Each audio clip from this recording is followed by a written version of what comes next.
Magandang araw, kapayapaan at kabutihan para sa lahat. Sa malibagong araw, ating tatalakayin ay ang pagsulat ng komposisyon. Ano nga ba ang pagsulat? Ang pagsulat ay isang paraan ng pagpapahayag ng isip at damdamin ng tao. Ang komposisyon, ito ay pinakapayak na paraan ng pagsulat. Nagagawa sa pamamagitan ng pagsulat ng komposisyon ay pagsulat sa mga natatanging karanasan, pagbibigay interpretasyon sa nangyari sa kapaligiran, pagpuno sa mga nabasang akda o napapanood na pagtatanghal. Ito ay binubuo ng mga talata. May mga teritorya sa pagsulat. Ang imersyon sa pagsulat ay kadalasang solitary at kolaboratibo, pisikal at mental, conscious at subconscious na gawain. Pansinin ang kasunod na ilustrasyon. Ang solitaryong pagsusulat ay maaaring gawaing pang-isahan at maraming bagay dahil maaaring makagulo sa pagsulat. Kaya naman, siya ay dapat maging mapag-isa at walang sagabal, walang aspeto ng kakagulo sa kanyang pag-iisip upang matapos niya ang kanyang sinusulat. Ang kolaboratibo naman, ito ay pagsulat na tumutukoy sa mga proyekto kung saan sa halip na paisa ay sama-samang gumagawa ng likha ang mga manunulat. Isang halimbawa nito ay ang editorial team. Ano naman ang pisikal na gawain? Ito ay pisikal na aktibidad sapagkat ginagamit dito ang pisikal na kakayahan ng isang manunulat. Ang mental na activity naman, ito ay isang ehersesyo sa pagsasatik ng mga ideya ayon sa isang tiyak na paraan ng pagbuo at pagdisenyo ng organisasyon at isang estilo ng grammar na naayon sa mga tuntunin ng wikang ginagamit. Ang conscious, ito ay ang malayang pagsusulat kung saan ay isang manunulat ay patuloy na sumusulat ng walang pagtatangi sa spelling, grammar o paksa ng kanyang sinusulat at hindi gumagawa ng pagwawasto. Ito ay isang paraan upang makaipon ng mga pangunahing ideya para sa isang paksa. Sa conscious na gawain ay halos lahat ng proseso sa pag-iisip ay ginagawa ng acting sa conscious na kaisipan. Ang iyong conscious na kaisipan ay tumatanggap ng mga stimulos sa pamamagitan ng paningin, panlasa, pandinig at pangamoy, pandama, pagkatapos ay simulan ang proseso sa pamamagitan ng pagpapadala ng mensahe sa subconscious at sa kaisipan. May mga level ang gawaing pagsusulat. Ayon kay Ross Winterrod, ang proseso sa pagsulat ay kinakasangkutan ng ilang level na gawain na nagaganap ng daglian at maaring kaugnay o kasalungat ng bawat isa. Ayon naman kay Donald Murray, ang pagsulat ay isang eksplorasyon, prosesong recursive o paulit-ulit, or writing is rewriting and a good writer is wasteful. Ayon kay Ben Loshan Borman, I am a demon of the subject of revision. I revise until every word is what I want. Ayon ang level ng pagsulat sa isang komposisyon. Ngayon, talakayin naman natin ang talata. Ang talata ay isang pangkat ng mga pangungusap o idea. Narito ang mga iba't ibang uri ng talata at ang kanilang mga katangian. Una, panimulang talata. Nagsisilbing pangbungad o introduction. Ipinapakilala nito ang paksa at layunin ng sulatin. Maikli lamang ito ngunit mahalaga ito dahil humihikayat ito ng mga mambabasa na ipagpatuloy ang kanilang pagbabasa. Halimbawa lamang ito. Sa bawat yugto ng ating buhay, may mga mahalagang aral na ating natutunan. Pangalawa, talatang ganap. Ito ay nasa gitnang bahagi ng sulatin at naglalahad ng mga detalye upang suportahan ang pangunahing paksa. Dito makikita ang malalim na pagpapaliwanag o mga ebidensya ng nagpapatibay sa idea. Halimbawa naman ito. Ang disiplina ay isang mahalagang bahagi ng tagumpay. Ipinapakita ng mga magpag-aaral na ang mga individual na may matibay na disiplina ay mas malaki ang tsansang makamit ang kanilang mga pangarap. So yan ang halimbawa ng talatang ganap. Ngayon, dumako naman tayo sa pangatlong ganap. Talata ng paglilipat diwa. Talatang paglilipat diwa. Nagpapakita ng koneksyon ang mga idea o bahagi ng sulatin. Layunin nito na gawin maayos ang daloy ng kaisipan mula sa isang talata patungo sa kasunod na talata. Halimbawa, bilang karagdagan, mahalaga ring tandaan na ang disiplina ay hindi lamang sa sarili kundi sa pakikitungo sa iba. Yan ang halimbawa ng talatang paglilipat diwa. At panghuli, talatang pagbuod o pangwakas. Ito ay isinasara ang talakayan sa pamamagitan ng pagbubuod ng mga pangunahing idea o pagbibigay ng conclusion or summary in English. Dito rin maaaring ipakita ang personal na pananaw ng manunulat tungkol sa paksang tinatalakay. Halimbawa, sa kabubuan, ang disiplina ang isang susi sa tagumpay.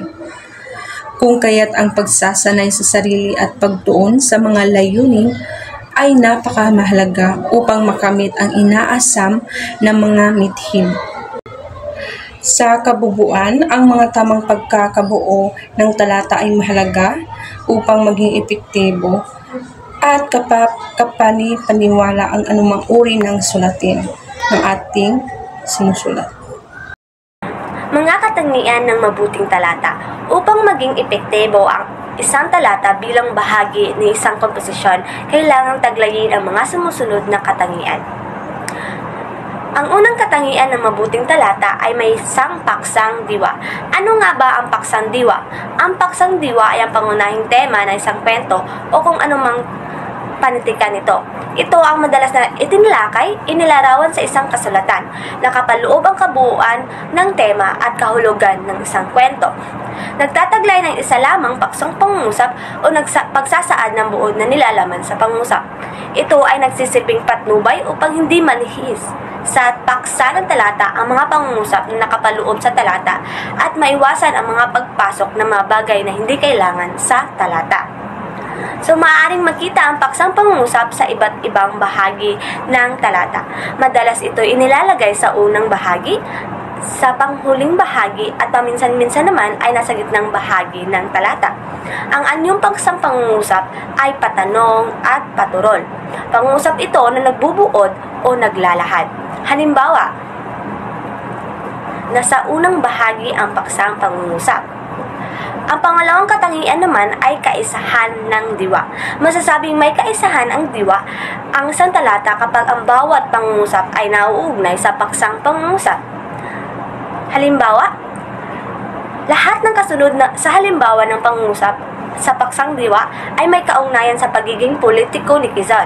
Kung may ibang pangungusap sa talata, halimbawa ang kanyang mangulang ay sina Maria Molina at Lucio Quezon, mawawalan ng kaisahan ang talata sapagkat ang pangungusap ay wala ng kaugnayan sa paksang pangungusap. Ang ikatatlo naman ay may wastong paglilipat diwa. Nagiging malinaw ang mga pangungusap ng talata kapag may wastong paglilipat diwa. Masasabing may kaisahan ang diwa sa isang talata kapag ang bawat pangungusap ay tumutulong sa pagsulong ng diwa ng talata. At ito ay nag-uugnay sa paksang pangungusap. Sa bawat isipang ililipat, may angkop na salita o pariralang ginagamit. Pansinin ang mga kasunod ng halimbawa. A. Ang pagdaragdag. Halimbawa nito ay at, saka, pati, gayon din, sabihin ng pagsalungat. Ngunit, subalit, datapwat, bagaman, kahiman, sa kabilang dako.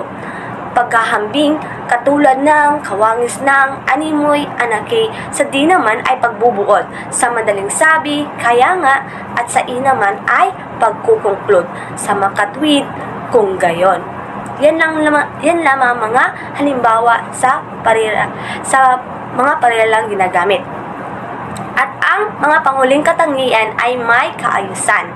Bagamat at walang tiyak na panuntunang sinusunod ukol sa pag-ayos ng talataan, mabuting ayusin ang mga pangungusap sa talata para mapaunlad ang galaw ng mga pangyayari o ang mga kaisipang tinatalakay. Maaring ganito ang gawaing pagsasaayos ng mga pangungusap sa loob ng talata. First, una, ayusin ng chronological ayon sa pagkaganap ng mga pangyayari. Chronological o chronological. Karaniwang ayos nito sa mga komposisyong pasalaysay o palahad. Kadalawa naman, ayusin ayon sa pananaw sa bagay o mga pangyayari. At panghuli naman, iayos mula sa masaklaw o general patungo sa espesipiko o specific. Maaari din namang espesipiko patungo sa masaklaw. Ngayon, dumako naman tayo sa proseso ng pagsulat. Ang pagsulat ay isang komplikadong gawain. Hindi ito madaling mailarawan. Wala kasing isang tiyak na formula sa pagsulat. Wika nga, ang dami ng pamamaraan o teknik sa pagsulat ay sindami ng bilang ng mga manunulat. Idagdag pa na ang mga pamamaraan o teknik ng isang manunulat ay maaaring mag-iba-iba depende sa mood, layunin, genre, panahon at iba pang faktor. Ano't anumang pamamaraan o teknik na ginagamit sa pagsulat ng sinumang manunulat, baguhan man o batikan na, lahat ay pumapaloob sa tatlong yugto ng pagsulat. Ang pre-writing, writing, at revising stage. Una nating pag-usapan ang pre-writing stage. Walang manunulat ang walang ano-ano'y bigla na lamang nagsusulat. Lahat ay may kinapapalooban o kinasasangkutang gawain. Sinasadya man o hindi, bago siya magsulat. Ang gawain ito ang maaaring pinagmumulan ng kanyang inspirasyon o motibasyon o di kaya'y pinaghahanguan niya ng mga ideya o kaalaman na nagsisilbing puwersa upang itulak siyang magsulat at bigyang direksyon ang kanyang pagsusulat. Dalawa sa mga ito ang paggawa ng semantic map at pagbabalangkas. Ito ay natalakay na ng ika-4 na pangkat. Narito ang iba pang mungkahing pre-writing activities. Una, pagsulat sa journal. Ang journal ay record ng mga ideya, pero ito ay mula sa araw-araw na pangyayari ng pagsulat. Nagsisilbi rin itong idea bank para sa maraming manunulat. Pangalawa, brainstorming. Mabisa itong magagamit sa pangangalap ng opinyon at katwiran ng ibang tao, na isasagawa ito sa pamamagitan ng malayang pakikipagtalakayan sa isang maliit na pangkat hinggil sa isang paksa. Pangatlo, questioning. Binabagsakan ng mga tanong sa gawaing ito ang isang posibleng paksa. Ginagamit dito ang 5 W's at isang H. What, when, why, where, who, at how. Makakatulong ito sa pagbibigay ng wastong focus ng isang komposisyon. Pang-4, pagbabasa at pananaliksik. Mabisa itong ginagamit sa pagpapalawak ng isang paksang isusulat at pangangalap ng mga kaugnay na karagdagang kaalaman. Magagawa ito sa pamamagitan ng pagkonsulta sa mga libro at iba pang materyales na karaniwang matatagpuan sa aklatan o internet. Ika-5, sounding out friends. Ito ay isinasagawa sa pamamagitan ng isa-isang paglapit sa mga kasambahay, kaibigan, kapitbahay o kasama sa trabaho at pakikipagtalakayan sa kanila hinggil sa isang paksa. Ang usapan ay kailangang maikli lamang at informal. Ika-6, pag-i-interview. Ito ay pakikipagpanayam sa isang tao o pangkat ng mga tao na ipinapalagay na otoridad hinggil sa isang paksa. Ika-7, pagsasurvey. Ito ay paraan ng pangangalap ng mga informasyon hinggil sa anumang paksa sa pamamagitan ng pagsasagot sa isang talatanungan sa isang pangkat ng respondente. Ika-8, obserbasyon. Pagmamasid ito sa mga bagay-bagay, tao o pangkat. Inaalam dito ang mga gawi at distinksyon ng inoobserbahang paksa. Ika-9, immersion. Ito ay sadyang pagpapaloob sa isang karanasan o gawain upang makasulat hinggil sa karanasan o gawain iyon. Sa halip na obserbahan, halimbawa ang isang pangkat ng mga tao, ang manunulat ay nakikisalamuha sa kanila at nakikisangkot sa kanilang gawain bilang paghahanda sa pagsulat hinggil sa kanila. At ang ika-10, pag-e-eksperimento. Dito, sinusubukan ang isang bagay bago sumulat ng tungkol dito. Madalas itong gawin sa pagsulat ng mga sulating sayantipiko. At iyon ang iilan sa mga pre-writing activities na maaaring gawin ng mga manunulat. Ngayon, pag-usapan naman natin ang writing stage. Kapag may paksana at may mga datos o ideya na ang manunulat, ang susunod niyang logical na tanong ay ang mga sumusunod. Paano ko sisimulan ang komposisyon? Paano ko aayusin ang katawan? Paano ko wawakasan ang komposisyon? Para masagot ang mga katanungan na iyon, narito ang ilang mungkahi sa bawat katanungan. Simulan natin sa pagsisimula. Ngayon ay tatalakayin natin kung ano ang pagsisimula sa proseso ng pasulat. So, una, ano nga ba ang pagsisimula?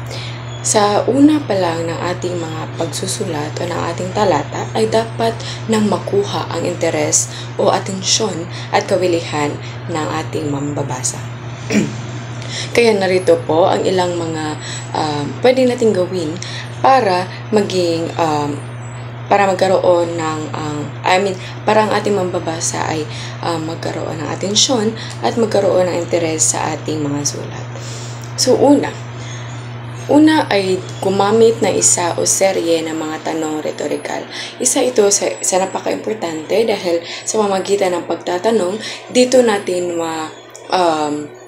malaman ang kuryosidad ng ating mga mambabasa. At gayon pa man ay mapapaisip sila kung ano nga ba ang mangyari sa ating sulat na sa inyong napiling paksa.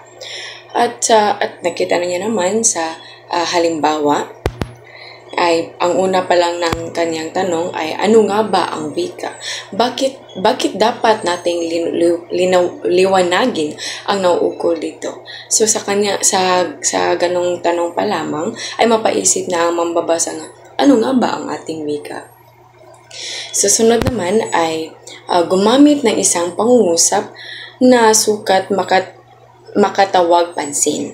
So, ito ang isang pangungusap or mga salita na kung saan ay dito natin matutulungan ang ating mambabasa na makuha natin ang kanilang atensyon o ang kanilang interes para hindi sila sasabihin na ano nga ba ang patutunguhan ng sulat na ito o ano kaya ang makukuha natin sa sulat na ito. Susunod naman ay gumamit ng pambungad na pasalaysay. So ito ang simpleng pagsasalaysay lamang o pangungusap lamang, ngunit nagbibigay ito ng interes o nakukuha natin ang atensyon ng ating mambabasa. At palagi po natin tatandaan na ang gagamitin natin na pangungusap o mga salita ay dapat angkop sa ganong mga mambabasa.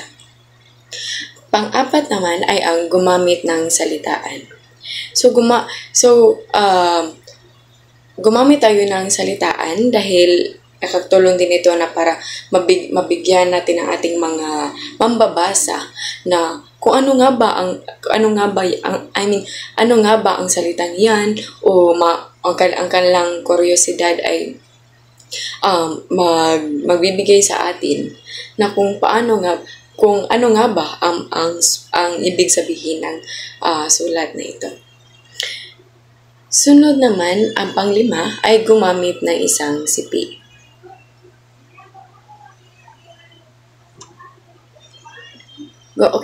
Gumamit ng isang sipi. So, nakakatulong ang isang sipi dahil ito ay, or sipi o isang quote na nabibigay sa ating mga mambabasa na, maganda itong basahin dahil sa quote pa lang o sa sipi pa lang na kanilang nabasa ay nagkaroon na sila ng interes o atensyon para basahin ang iyong sulat o ang iyong talata.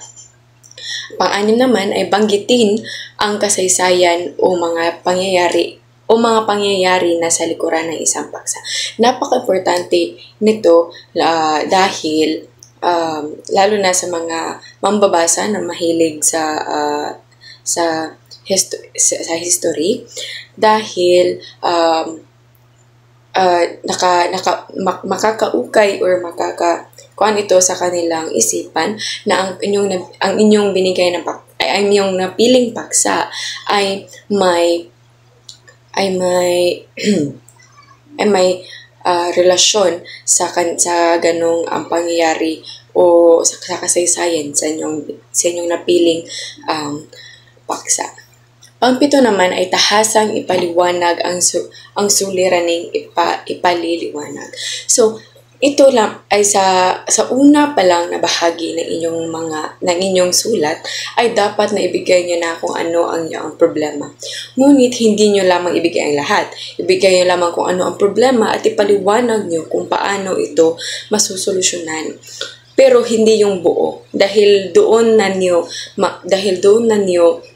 sasabihin sa katawan na mismo na yung pagsusulat.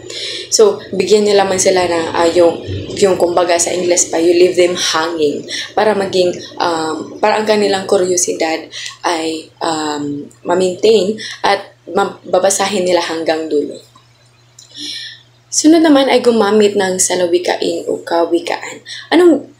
Pero ang tanong ko, ano nga ba ang salawikain? Ito ay ang maikling pahayag o kasabihan na naglalaman ng mga aral, katotohanan o pananaw ng mga tao sa buhay. So dito pa lamang makukuha na natin ang atensyon o ang interes o ang kawilihan ng ating mambabasa dahil tayo mga Pilipino ay gusto natin yung mga salawikain, gusto natin yung mga pangusap na merong makukuha natin para sa ating mga sarili o sa ating buhay. Sunod naman ay gumamit ng pasaklaw o panlahat na pahayag.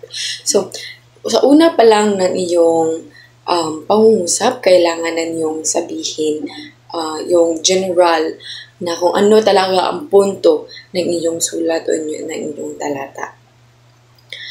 Sa susunod naman ay magsimula sa pamagitan ng buod. Okay. So, sa una pa lang ng maaari na sa unang sa pagsisimula niyo sa inyong mga sulat ay pwedeng niyong banggitin ang buod o summary ng inyong sulat o ng inyong talata. Dahil dito ma-internalize ng inyong mga mambabasa na ganito pala ang mangyayari, so gusto ko tong babasahin. Sunod naman ang pang-11 ay gumamit ng tuwirang sabi o sa English ito ay direct speech. So kung ano talaga ang main point ng inyong sulat, sasabihin niyo na sa introduction pa lang o sa pagsisimula niyo pa lamang. Dahil dito masasabi na inyong mambabasa na ito pala ang punto ng sulat o ng talatang ito. Kaya babasahin ko o ganito. Susunod naman ay ang maglarawan ng tao o puok. So, sa una pa lang ng inyong o pagsisimula niyo pa lamang, ilarawan niyo na kung ano ang taong or sino ang tao o puok na nandyan sa inyong paksa. So, kagaya lamang ng nasa ating halimbawa, ito ay baliw daw si Mercy, ang babaeng may bigot at balbas, marusing pero hindi marumi. Nilarawan niya na at nilarawan niya na ang karakter na nandun sa kaniyang paksa. Dahil magkaroon din ito ng atensyon o makakuha din ito ng atensyon o interes sa ating mambabasa. Susunod naman ay gumamit ng analogy. Pero ano nga ba ang analogy? So ang analogy ay sa English, ito ay ang comparison of two otherwise unlike things based on resemblance of a particular aspect. So ito ang paghahambing o pagko-compare sa dalawang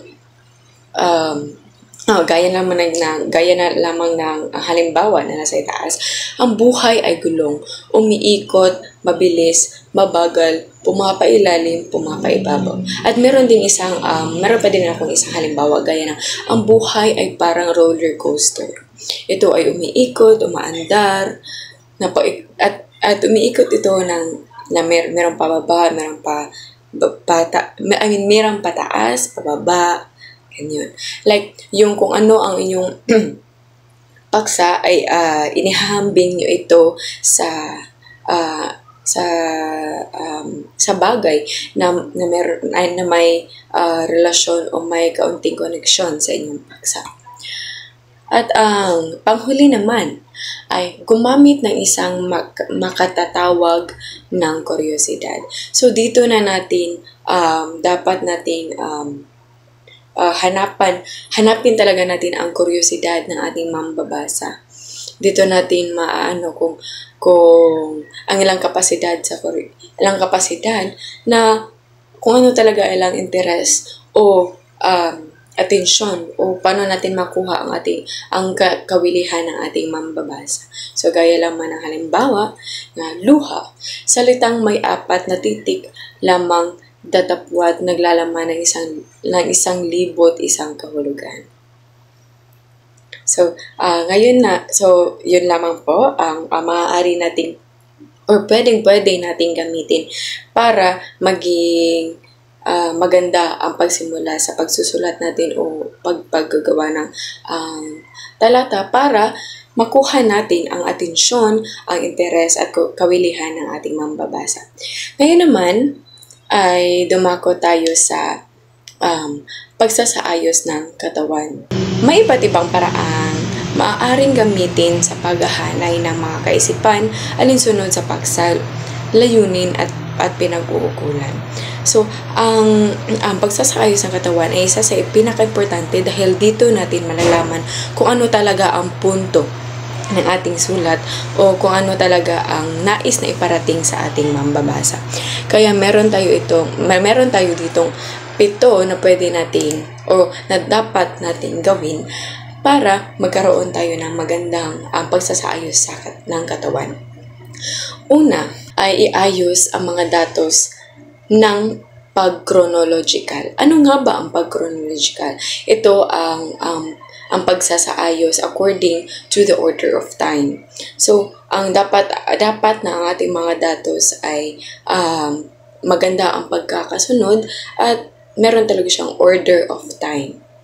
Sa sunod naman ay ayos ang mga datos ng palayo o palapit, pataas o pababa, papasok o palabas. So, kinakailangan ang ating datos ay hindi lamang plain ang ating sasabihin sa ating pasulat. Dapat merong pataas o merong pababa, merong papalapit o merong papalayo at meron namang papasok o papalabas para ang ating mga mambabasa ay hindi mabagot at hindi sila mawawala ng interes sa iyong sinulat.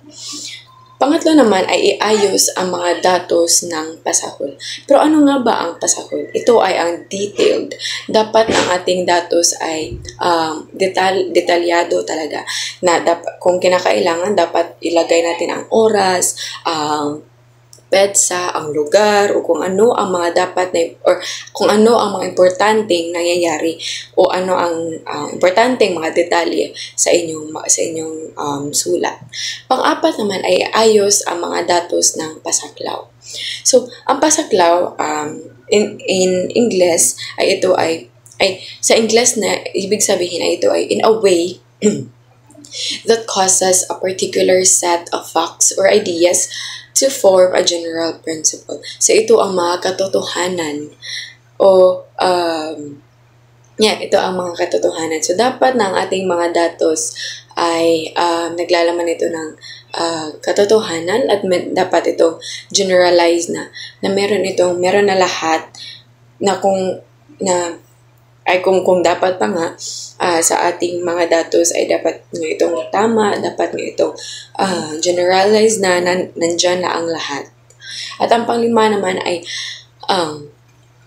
paghambingin ang mga datos. So, isa din ito sa isa din itong kailangan sa pagsasayos ng katawan dahil ang paghahambing o pag-compare ng ating mga data o mga datos o mga contents ay importante dahil para mawili ang para makuha natin ang atensyon ng ating mambabasa. Kagaya lamang ng halimbawa na ito. Ang ating tradisyon sa kultura kultura nating mga Pilipino ay meron tayong pagmamamano.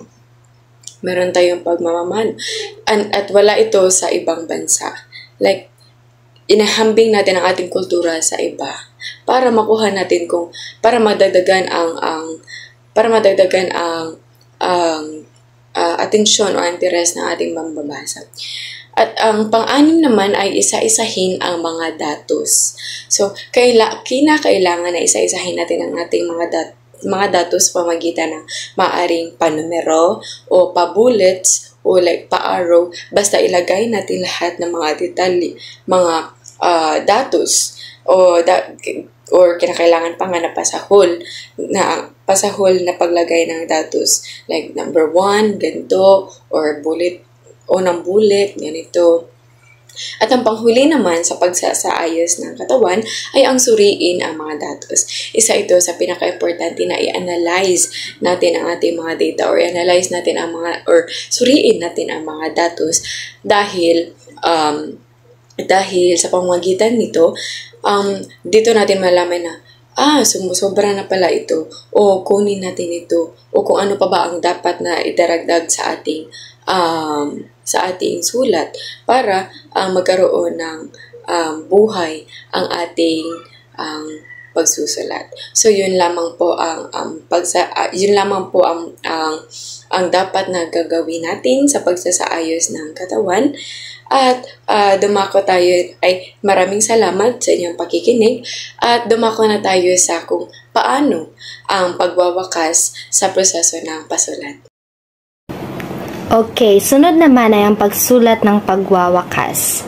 So, gaya rin naman ng simula, ang haba ng wakas ay dapat kasing haba ng buong kata. So, ibig sabihin, ang wakas ay maring isang kabanata, isang talataan o isang pangungusap o isa lamang pakiramdam sa pagsapit sa katapusan ng akda.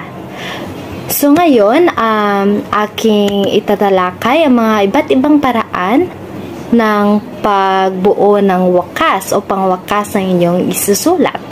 So, may iba't ibang paraan, no, ng pagbubuo ng pangwawakas. Una ay ang ibuod ang paksa. Okay. So, meron tayong halimbawa mula sa Sariling Wika para sa Bansang Malaya ni Alcomster P. Tumangan. So, ibuod ang paksa, babasahin ko ang halimbawa.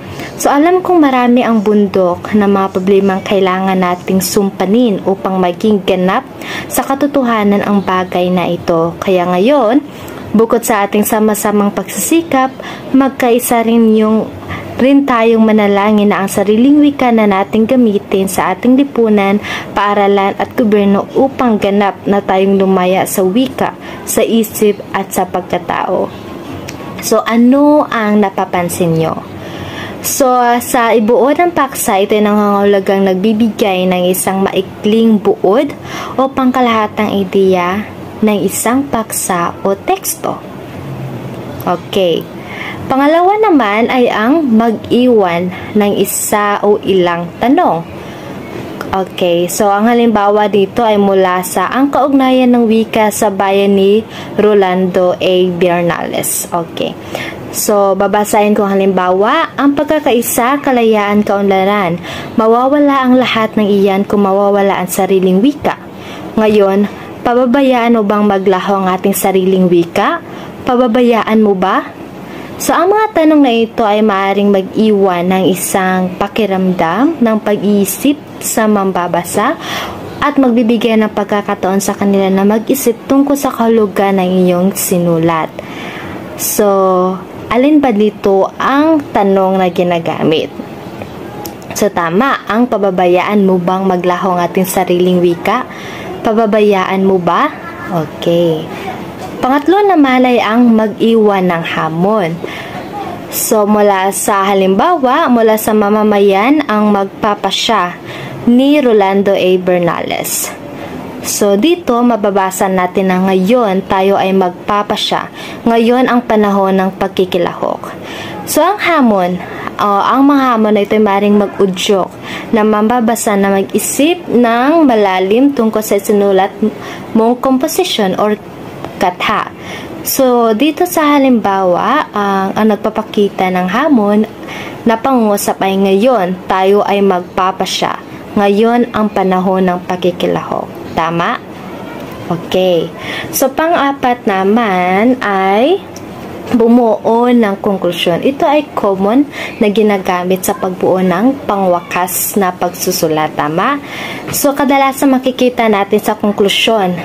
Kapag tayo bubuo ng konklusyon, yung salitang konklusyon. Halimbawa dito, bilang konklusyon ang huling pagtatangka sa pag-agaw ng kapangyarihan ay taliwas sa demokratikong proseso sa kasalukuyang kinapapalooban ng ating pamahalaan. Ito ay mula sa panimbagong diktadura, hindi na ni Rolando A. Bernales. So, sa mapapansin nyo, ang konklusyon ay nakabase sa timang nais mong bigyang diin.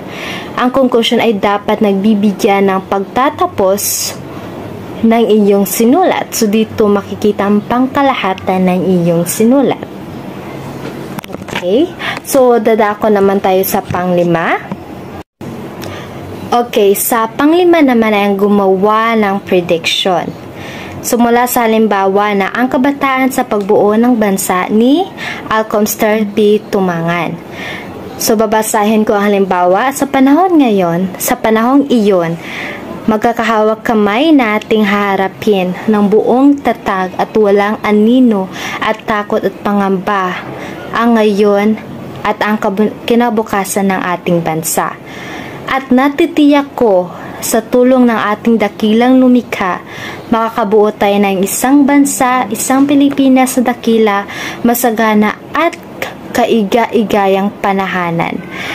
So, sa mapapansin nyo, ang prediction ay dapat nakapanipaniwalaan at nagbibigay ng isang pakiramdam ng pag-asa o pag-alala ng mambabasa. So, alin dito o alin sa halimbawa na papakita ng prediction?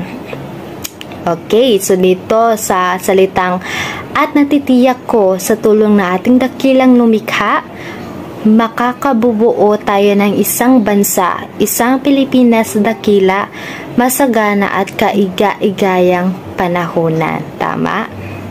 Okay, sa pang-anim naman ay ang pagwakas sa angkop na sipi o kasabihan.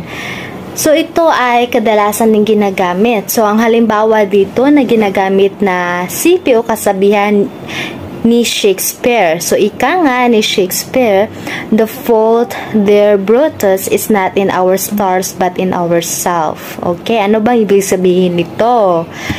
Okay, di bali na. So, ito ay ang halimbawa ng sipi o kasabihan na maaari nating gamitin sa ating pagwawakas na sinulat. Okay? So, pang-pito naman ay ang sariwain ang suliraning binanggit sa simula. Okay, no? Ito din ay isang common na ginagamit na so, babasahin ko mula sa halimbawa, mula sa si Rizal at ang likas na yaman ni Alcomstar B. Tumangan again. So, kailangan natin ngayon ang isang uri ng moralidad at pagiging religyoso katulad ng kay Rizal. Kailangan natin ng uri ng kanyang panananalig sa Diyos sa mga bagay na nilikha sa ating kapaligiran at hindi siya tagawasak ng mga ito dahil sa hangarin natin sa kapangyarihan at kasakamihan sa kayamanan. Sumaring dito matutukoy ang pangunahing problema na ibinanggit sa simula na inyong sinulat o issue o hamon na simula na ng inyong sinulat, no? So, yan ang pang-pito. Pang-walo naman, ang huli. Ito ay ang mag-iwan ng isang pahiwatig o simbolismo. So, maraming iba't ibang simbolismo na ating maaaring gamitin. So, ang halimbawa dito ay mula sa pagbabalik ni Rolando A. Bernales. Sa di kalayuan, ilang kumikislap na luha ang pumapatak sa isang maliliit na anino ng isang matipunong lalaki matapos gampanan ang isang utos ng kanyang nakatataas. So habang nagdadagsakan ng maraming tao sa pinanggalingan ay tila umagos ng pulang gata sa lupa ay unti-unting nawawala ang anino sa kadiliman. So, sa mapapansin nyo, maaring gamitin bilang simbolismo ang mga bagay o imahe na may kaugnayan sa tema na inyong sinulat. Tama. So, ang simbolismo ginagamit dito ay ang pulang gata sa lupa ay unti-unting nawawala at ang anino ng kadiliman. Tama? Okay. So, yun lang ang mga iba't ibang paraan sa pagsulat ng pagwawakas. Ako ay umaasa na meron kayong natutunan sa aking tinalakay ngayon. Okay, susunod naman ay ang revising technique. So, ang pagre-revise ng isang composition ay isang kinakailangang yugto sa pagsusulat. Kasi hindi naman ikaw yung tipong tao na or manunulat na perfecto na isang sulat mo lang ay okay na. Tama? So, maging ang mga batikang manunulat ay nagre-revise din ng kanilang mga akda. So, sa yugtong ito kasi, mas lalong pinagbubuti ang isang akda. So, merong iba't ibang dahilan kung bakit tayo magre-revise. Una, napapaloob dito ang pagre-revise sa nagawang draft at pagsusulat ng panibago na maaring may pagdaragdag, pagbabawas o pagbabago o pagpapalit ng inyong sinulat. At napapaloob din dito ang pag-i-edit sa akda. Dito sinusuri at winawasto ang pagkakamali sa grammar, spelling, mechanics, at paggamit ng mga bantas. So, ang pag-revise ng isang akda ay humahantong sa proofreading o pagbasa sa nirevise sa kopya at pagwawasto kung may pagkakamali pang nakaligtaan hanggang sa maiproduce ang minimiting final na kopya. Okay? So, may iba't ibang technique na ginagamit sa pagre-revise. So, ang pangkaraniwan ay ang pag-i-edit at pagre-revise ng sariling draft. So, sinasagawa ito sa isa o ilang araw matapos isulat ang draft. May mga pagkakamali kasing mahirap makita kung iwawasto agad ang draft. Tama?